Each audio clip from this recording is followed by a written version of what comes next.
La provincia de Buenos Aires, a partir de la ley del hábitat, está regulado, por lo menos consagrado, en los artículos 10.a y 12 de la ley 14.449. Paralelamente, como hay aquí titularidad pública, estamos hablando del urbanismo como una actividad gubernativa y un bien público en definitiva, no puede desplegarse la actividad sin una gestión democrática. La gestión democrática de la ciudad, que determina un haz de facultades participativas de los ciudadanos y de las organizaciones sociales en general en la elaboración, en la revisión, en la aprobación de las normas, de los planes, en su implementación, en el dictado de actos relevantes, en el tratamiento de las alteraciones singulares o los estudios particularizados, en las llamadas excepciones, en la modalidad en uso creciente pero un tanto caótico entre nosotros de la modalidad de estas formas paccionadas de gestión urbana a través de normas de actuación o convenios urbanísticos. En todas esas instancias es necesario asegurar, garantizar la participación ciudadana, la implicación social o comunitaria ciudadana en esas determinaciones públicas, que exige primordialmente el acceso a la información y técnicas. Aquí se habló del proceso de elaboración de los documentos del plan, de los planes en Necochea, talleres, documentos en consulta, reuniones, foros. Hoy día los instrumentos de comunicación vía web también serían o son una potente modalidad de implicación social y de comunicación y de transparencia, que todo ello quiere decir la gestión democrática de la ciudad. Otro principio es el de la equidistribución, la distribución equitativa de cargas y plusvalías, que también está en los artículos 10d y 14 de la ley del hábitat consagrado. La función social de la propiedad, esto lo paso rápido porque me parece que son ideas muy claras,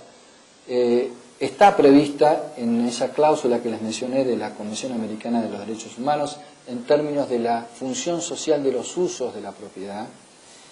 y la idea de igualdad inclusiva,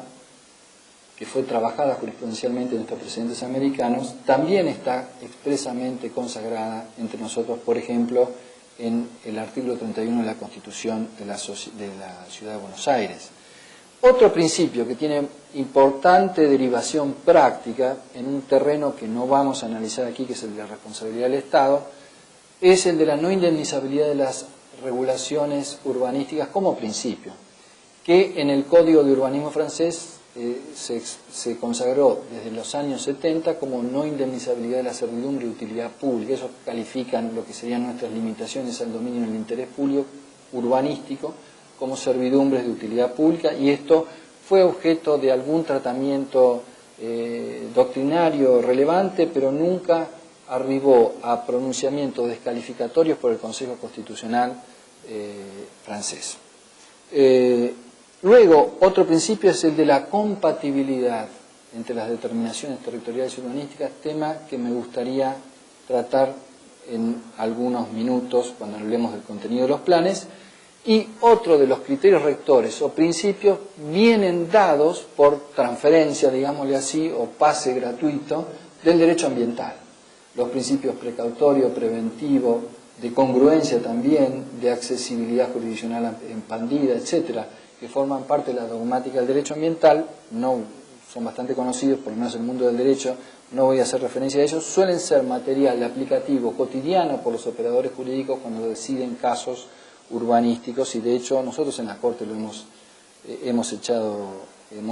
aplicado muy a menudo estos principios ambientales. Tenemos instrumentos junto con las bases institucionales, las normas, los principios e instrumentos. No voy a desarrollarlos, pero hay instrumentos estrictamente regulatorios, que quiere decir, con esto quiero decir que son normas, sean los documentos de plan, los códigos, sean planes sectoriales, sean normas sectoriales. La ley de industria vertebra un capítulo de la ordenación urbanística, en materia portuaria, regulaciones, el código de agua tiene sus regulaciones. Aquí no hay solo regulaciones horizontales, espaciales, multinivel estatal, sino la incidencia muchas veces asistemática de normas sectoriales. Los indicadores o estándares urbanísticos que tuvieron su, digamos, origen más importante en la podría decirse la primera legislación orgánica de esta materia que permeó en el habla hispana, que fue la ley italiana del año 42, la ley urbanística del año 42, que estableció los primeros denominados así estándares o indicadores urbanísticos, las normas de movilización y renovación del suelo urbano, que están consagradas incluso desde el año 77 en la ley de uso del suelo, en el decreto de ley de uso del suelo, las regulaciones de la expropiación urbanística,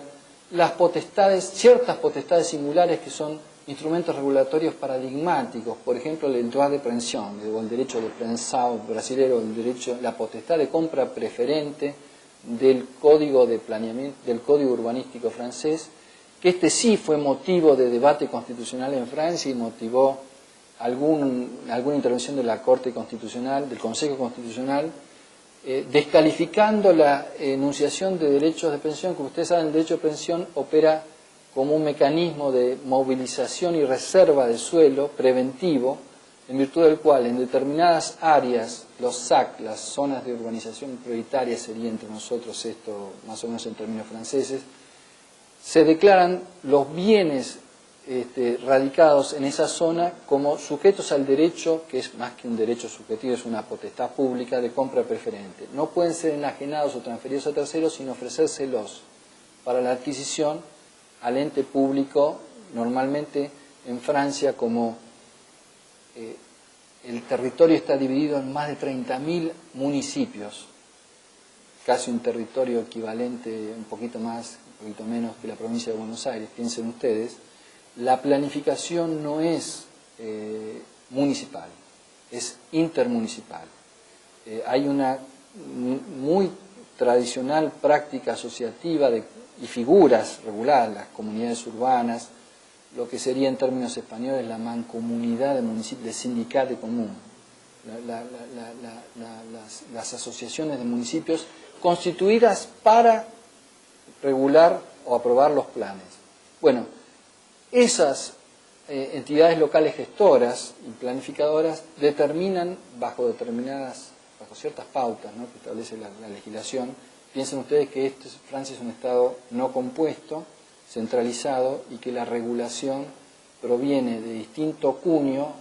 legal o reglamentario, fundamentalmente del Estado central,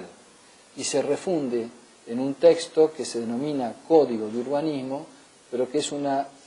mixtura de normas legales y reglamentarias, con un articulado bastante caótico, con letras y números. Las letras generalmente refieren a lo que tiene rango de ley o rango reglamentario, y que ocupan con su regulación todo el territorio, no solo los espacios urbanos, sino la regulación litoral, las zonas sensibles, las urbanizaciones en áreas de montaña, la protección de las zonas agrícolas, etc. Es una formidable norma de ordenamiento territorial y urbano de fuente diversa que se condensa en el documento que se denomina Código Urbano, pero no es una norma de un mismo rango, sino combina rangos. Pero emana de un ente único, a diferencia de nosotros que vivimos en la dispersión normativa en esta materia, lo cual favorece la opacidad, genera los intersticios para la impronta meramente especulativa, para la degradación del patrimonio de interés público y para todas las prácticas perversas que nos llevaron al estado de debilidad institucional, yo diría crítica, en esta materia, como quizás en ninguna otra. Pero este derecho de preempción, este potestad de compra preferente, hace que sea nula cualquier transacción, cualquier transferencia de dominio, constitución de derechos equivalentes, no solo la transferencia de dominio, si no se ofrece expresamente a la compra al ente público gestor. Y el ente público gestor tiene un plazo para decidir si adquiere o no, y si le adquiere, si decide adquirirlo, se inicia un proceso de tasación o justiprecio equivalente, casi el mismo, que el que se aplica en el justiprecio para los, digamos, entre nosotros, avenimientos expropiatorios.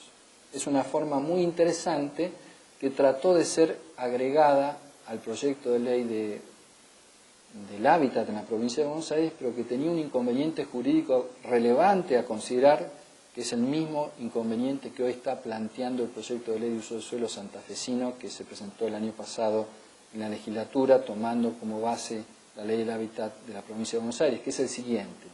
¿Es posible, lo planteo como interrogante para algunos de ustedes, es posible que una ley local determine la nulidad de pleno derecho de una transacción que como tal, la transferencia de derechos reales o personales, forma parte de la materia regulatoria de la cláusula de los códigos 75 y 12 y consecuentemente, y hoy día está regulada en el Código Civil y va a seguir siéndolo así hasta que 75-12 no se modifique? ¿Esto es factible constitucionalmente? Bueno, hay instrumentos de gestión que son los que aquí están mencionados, no me referiré a ellos para seguir avanzando. Punto 2, vayamos un poco a los planes. Los planes en nuestro país. No hablemos de los planes en Europa porque empezamos a marearnos, menos en Estados Unidos, donde el mareo sería absolutamente irreparable. Entre nosotros, el responsable primario, yo diría que esto no hay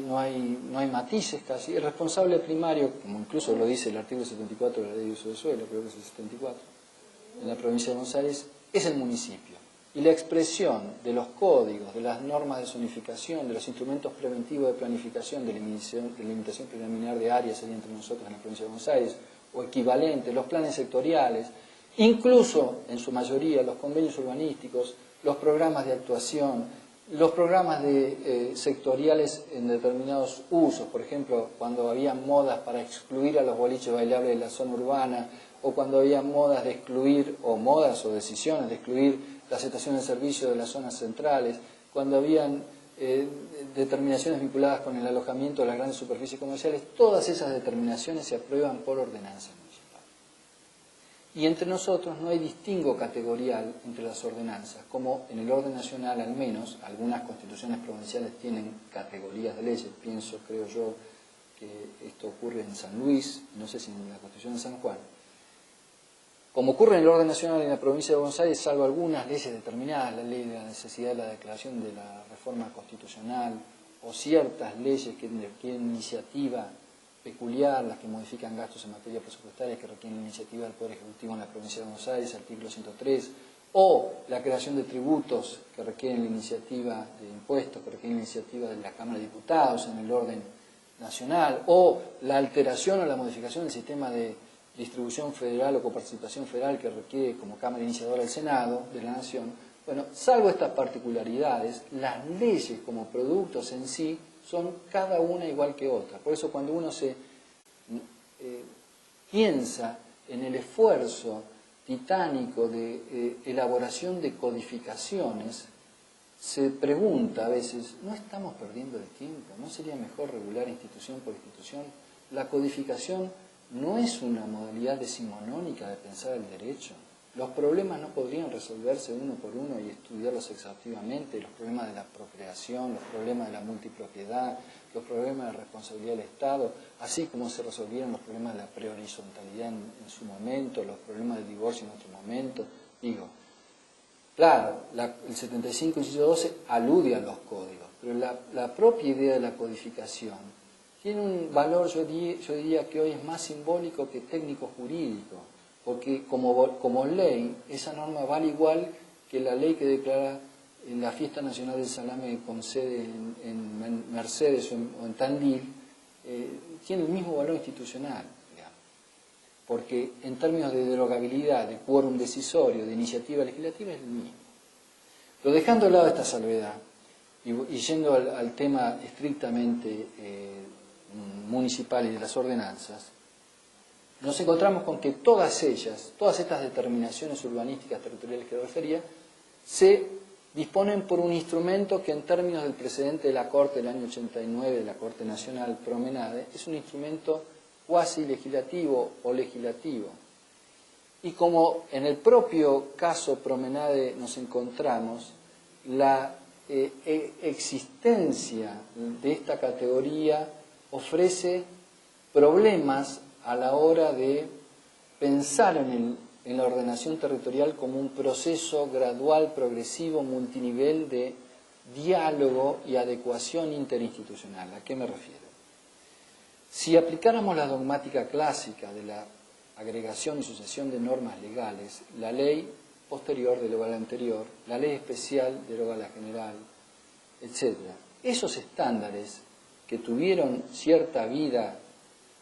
en el caso Promenade, y abro un paréntesis, Promenade es el segundo caso que se alumbra cuando la Corte de la Nación replantea en términos obiter la cuestión de la autonomía o la condición jurídica de los municipios en el caso Rivademar con Municipalidad de Rosario. Unos meses antes, creo que 5 o 6 meses antes de Promenade, la Corte dictó Rivademar. En Rivademar, en un obiter, justamente para decir algo que era no necesario para resolver el caso, la Corte establece las razones que describe en una enumeración por las cuales la condición jurídica del régimen municipal, expresión incluida en el artículo 5 de la Constitución Histórica, determinaba un ente territorial que no reunía las notas del ente autárquico, sino de un ente autónomo. Entonces, entre esas notas, la Corte, insisto, vía obiter, probablemente para dar una respuesta al dictamen de Graciela Reiris, que había sostenido una solución diferente, sosteniendo el carácter no autonómico de los municipios en el régimen que se estaba examinando en ese caso, que era el de la Constitución santafesina de 1962, la Corte, enuncia ciertas notas que distinguirían estructuralmente a los municipios de los entes autárquicos territoriales. Una, el carácter constitucional versus el meramente legal de los entes descentralizados. Segundo, el carácter de legislación local de sus decisiones de orden general versus el carácter meramente reglamentario de los actos de ese alcance general emanados de los entes descentralizados. Otra, la imposibilidad de supresión o modificación de los municipios a diferencia de lo que ocurre con los entes descentralizados. Otra, la imposibilidad de que los municipios constituyan submunicipios y sí pueden constituir entes autárquicos subordinados o vinculados vía tutela a ellos, en cambio los entes descentralizados a su vez no pueden crear descentralizaciones. Bueno, una serie de notas. Pero de esas notas, una muy destacada es el carácter cuasi legislativo de los actos que emanaban de la Asamblea representativa, de los consejos locales, los consejos deliberantes, lo cual formaba parte de la expresión política de esa base sociológica que también reconocía en ese caso que tienen los municipios, de la que carecen los entes instrumentales como los entes autárquicos territoriales incluso. Entonces, por decir todo esto 6 meses antes,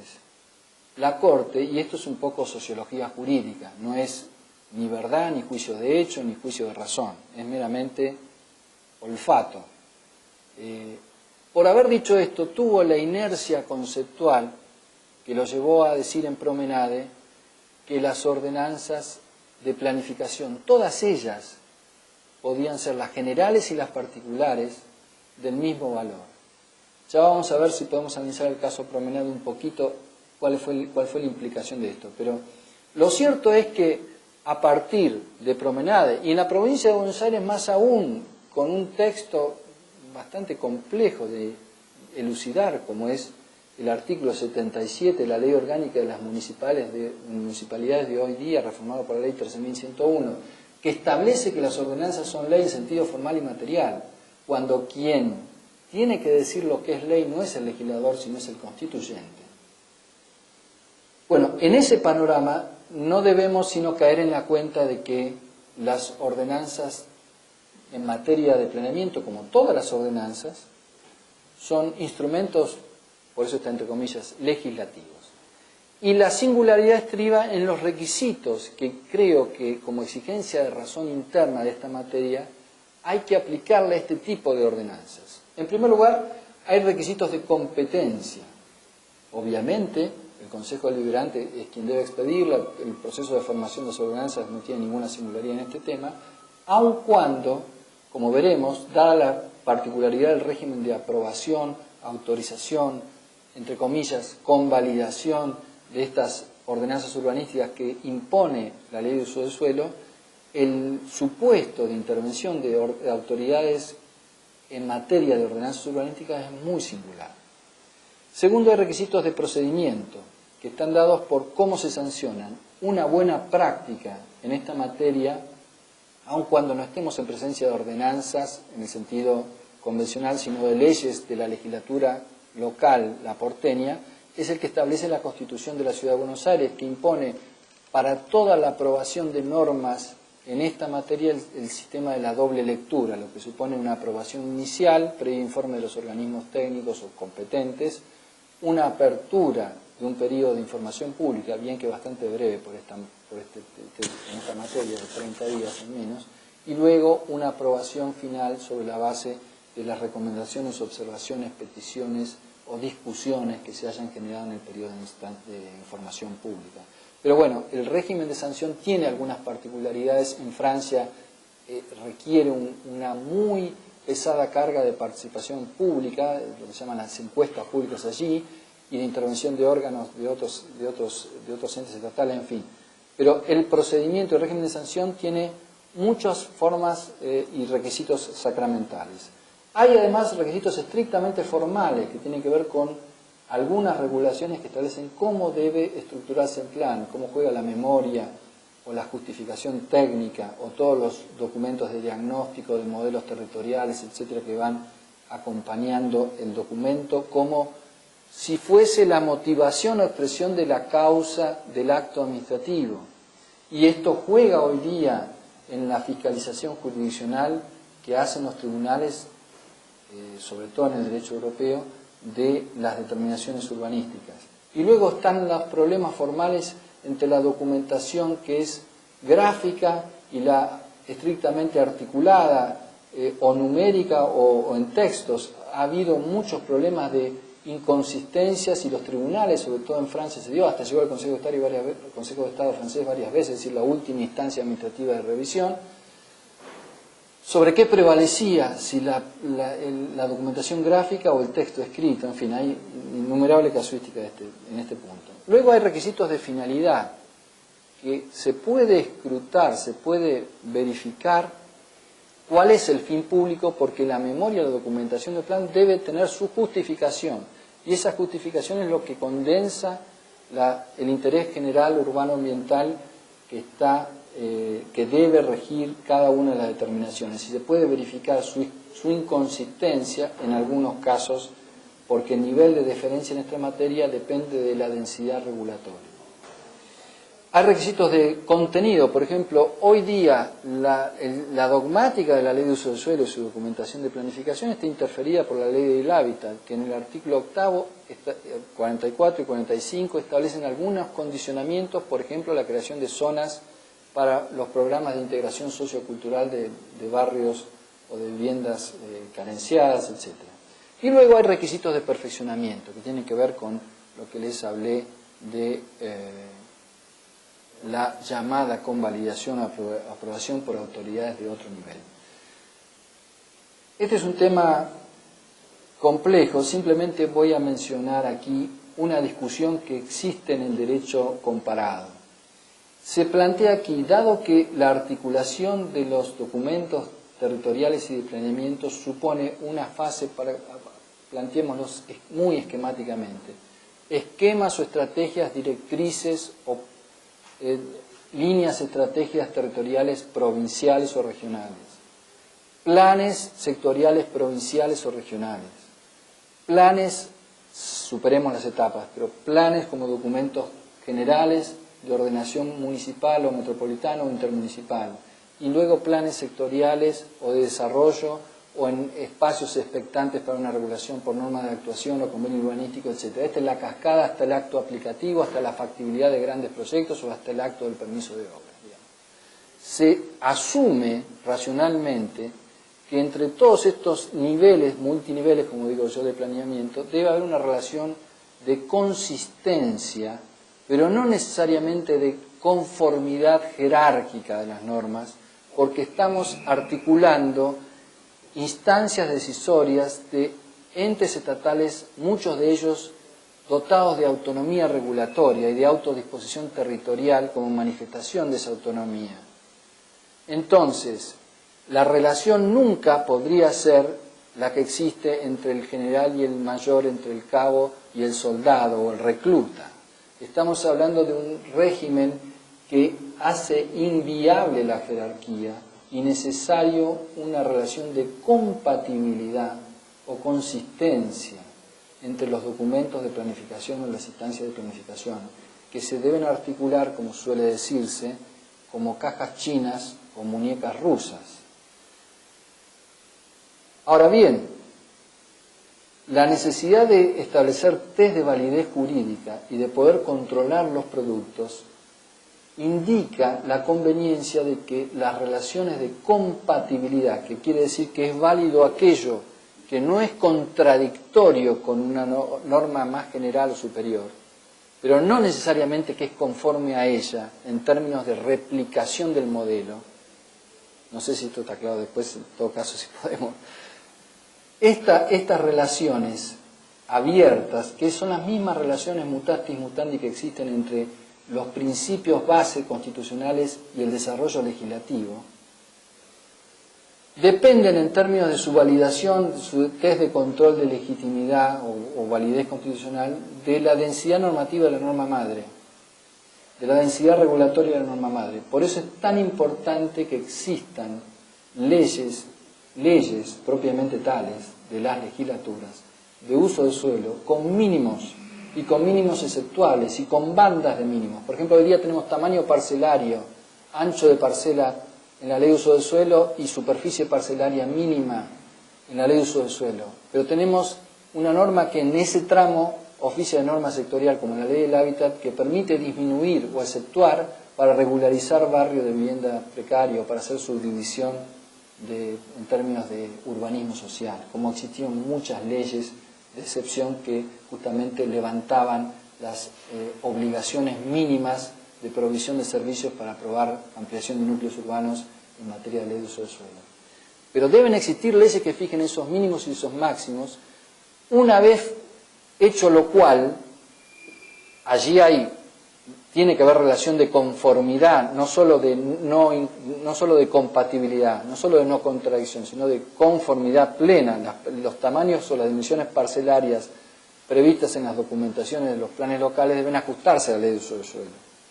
Pero una vez superado ese umbral, el resto del panorama, por ejemplo alturas, en la medida en que no impacte en demasía como una especie de excepción indirecta a los valores FOS y FOT, despreocupándonos del tamaño o la superficie parcelaria, todas esas modulaciones deben formar parte del arbitrio contingente de la expresión autonómica como disposición territorial con que cuentan los municipios. Allí juega lo relativo a las relaciones de compatibilidad. Todo esto es motivo de una dogmática muy profunda que no voy a mencionar aquí.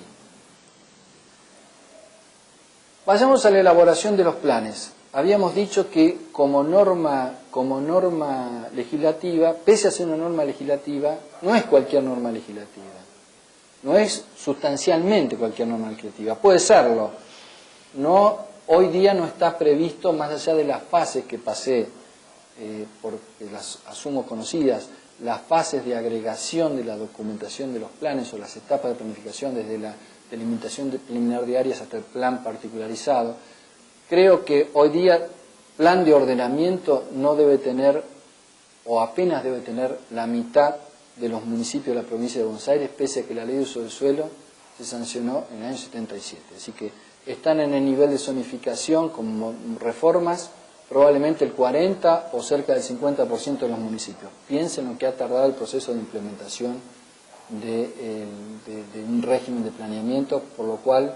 no soy muy optimista con que alumbre el plan de Necochea, por esta razón, porque es un documento que requiere mucho análisis y que obviamente si se desperdicia el diálogo institucional que formó parte del proceso de elaboración porque hay un cambio de signo político y demás, estamos empezando de cero y tenemos problemas. Pero bueno, a pesar de que la ley de uso del suelo no establece, no tabula las modalidades técnicas de elaboración de un plan,